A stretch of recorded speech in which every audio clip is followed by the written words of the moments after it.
Section 1. The Galactic Council's verdict echoed through the chambers like a death sentence. Humanity is hereby exiled from regulated space, declared High Arbiter Vexlon, his voice devoid of mercy. Your species is too volatile, too unpredictable. You threaten the harmony of the cosmos.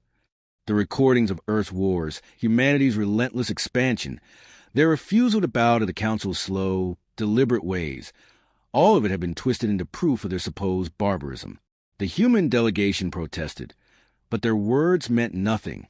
The other species, the cautious Terrans, the mercantile Zorati, even the once friendly Keldari, watched in silence. Some with pity, most with relief. The decision was unanimous.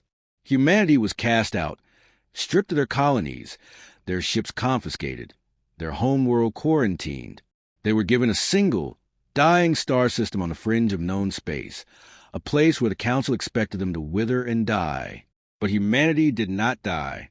The last free human ship, the Ark of Defiance, slipped through the blockade before the Council's enforcers could seize it.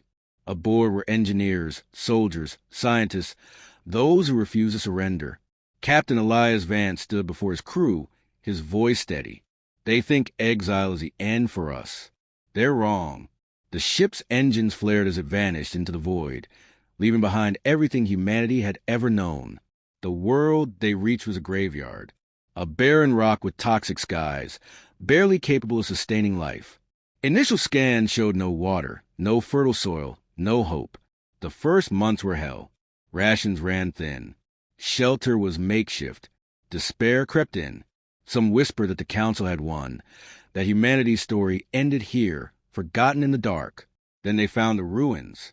Buried beneath the planet's cracked surface were remnants of an ancient civilization, twisted metal, strange glyphs, dormant machines. The scientists worked tirelessly, decoding, repurposing. What the Council had intended, as a tomb became humanity's forge. Alien fusion cores were jury-rigged into power sources. Nanotech fragments were adapted to purify the air. Within a year, the first dome rose, New Eden, a fragile bubble of life in the wasteland. The Council had assumed exile would break them. Instead, it forged something new, something dangerous. When the first galactic patrol stumbled upon the system, they expected ruins. Instead, they found a thriving colony. Before they could report, the Ark of Defiance, now retrofitted with scavenged alien tech, disabled their engines. Captain Vance's face filled their view screen. Tell the Council, he said, voice cold, that humanity remembers who cast us out, and we are coming. The patrol ship was seized. Its crew released with a message. Exile was not the end. It was the beginning. Section 2.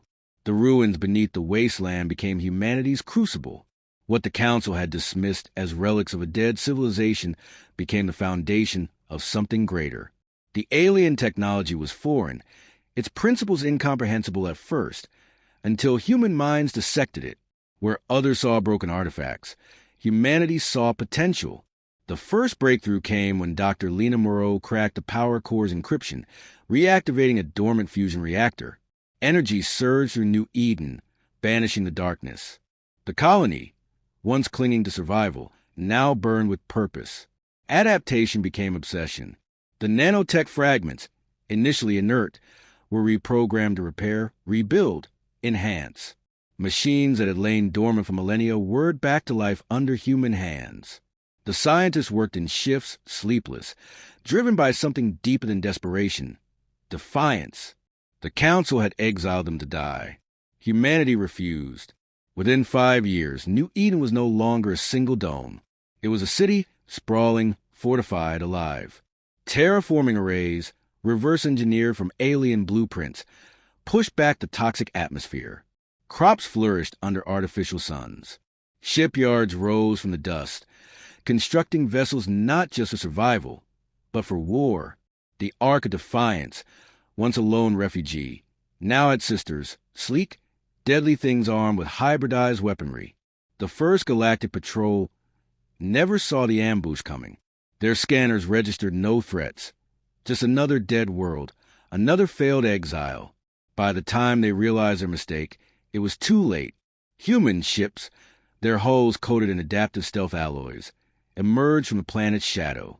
The patrol's communications were jammed, their engines disabled. Boarding parties moved with precision, seizing the vessel before its crew could trigger a distress beacon. Captain Vance stood on the bridge of the captured ship, staring at the trembling Zorti commander. "You were sent to confirm our extinction," he said. "Instead, deliver this."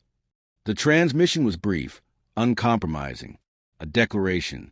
Not a surrender, but a sovereignty. The Terran Dominion had been born. Word spread.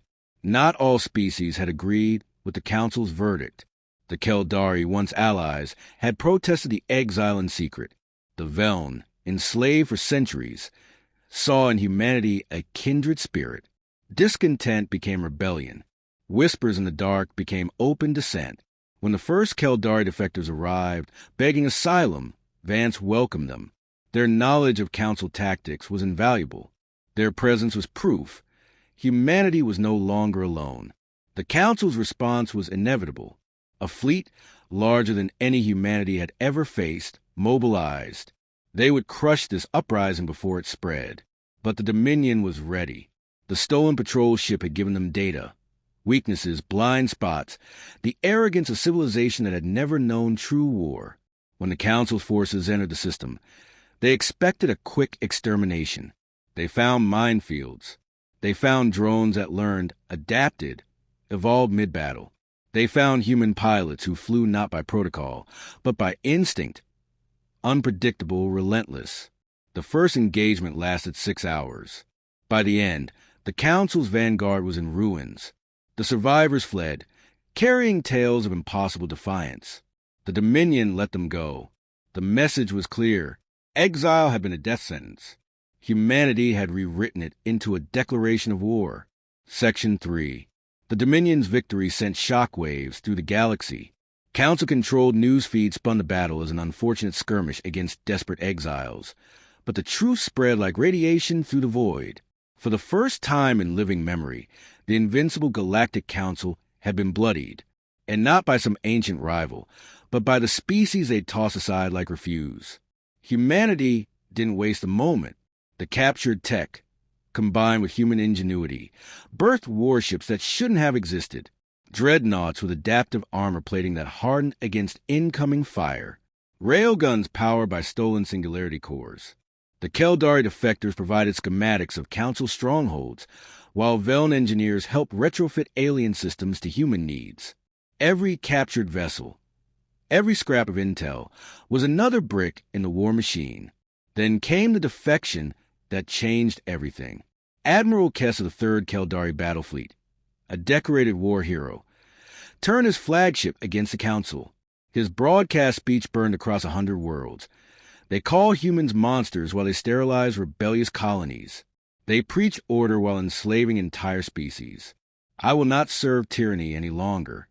His fleet joined the Dominion, bringing with them something even more valuable than ships: legitimacy. The propaganda war turned decisively.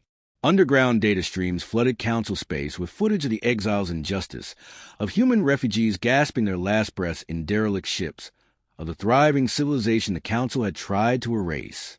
Worker castes on a dozen worlds began whispering about the Terra uprising. The Council responded with predictable brutality, which only fueled the flames. Earth became the ultimate prize. The cradle of humanity now served as the Council's largest penal colony, a grim warning to any who might defy their rule. Vance knew retaking it would be more than symbolic. It would shatter the Council's aura of invincibility. The assault plan was insane, brilliant, human. While diversionary attacks hit 3 key shipyards, the Dominion's main fleet emerged from an uncharted warp lane directly above Earth's atmosphere. Planetary shields flared to life, then catastrophically failed as sleeper agents. Former exiles deliberately captured years before sabotaged the generator complexes. The orbital defenses, designed to repel external threats, were helpless against drop pods raining from above. By the time Council reinforcements arrived, Earth's surface was alight with rebellion. Former prisoners, human and alien alike, had overthrown their captors using smuggled weapons and improvised explosives. The sight of the Dominion banner rising over Geneva sparked simultaneous uprisings on 7 core worlds. The Council's final gambit was a show of overwhelming force at the galactic core. Every remaining loyal fleet converged for one decisive battle. They outnumbered the Dominion 3-1. They had bigger guns, thicker armor, centuries of military tradition. They didn't have human desperation. Vance's fleet attacked like a swarm of hornets, sacrificing entire squadrons to cripple flagship after flagship. The Council's rigid formations collapsed under chaos. When Admiral Kess's ship rammed the Council flagship's bridge tower, the battle turned. By the time the radiation cleared, the remnants of the Council's forces were retreating in disarray. Surrender came within hours. The once mighty Galactic Council, fractured by internal rebellions and external defeats, had no choice. Their transmission was brief. Terms will be discussed. Vance's reply was shorter. Terms will be given. The age of human exile was over. The age of human reckoning had begun. Section 4. The Council's surrender wasn't negotiated. It was dictated. Vance stood on the bridge of the Defiance-class flagship Retribution, watching as the last Council signatures burned across the treaty documents. The terms were simple, brutal, and exactly what the galaxy needed. Complete dissolution of the old regime. The species that had exiled humanity now found themselves answering for their crimes. Trials were held. Not show executions, not purges. Fair trials with evidence and testimony. Some leaders were imprisoned. Others walked free, their complicity proven minor. Justice, not vengeance, became the Dominion's first law. Rebuilding took years.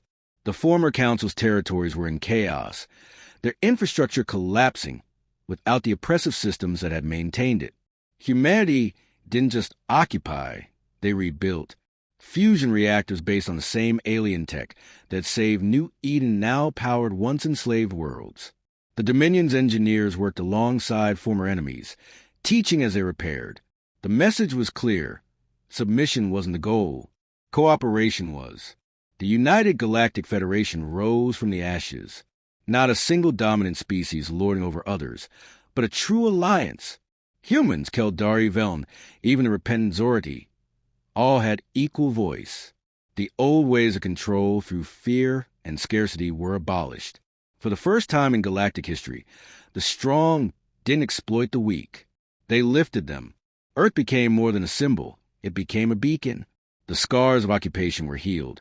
The ruins rebuilt into something greater. Where the Council had maintained a prison planet, the Federation established its capital. The very spot where humanity's exile had been decreed now hosted the first interspecies Senate. The irony wasn't lost on anyone.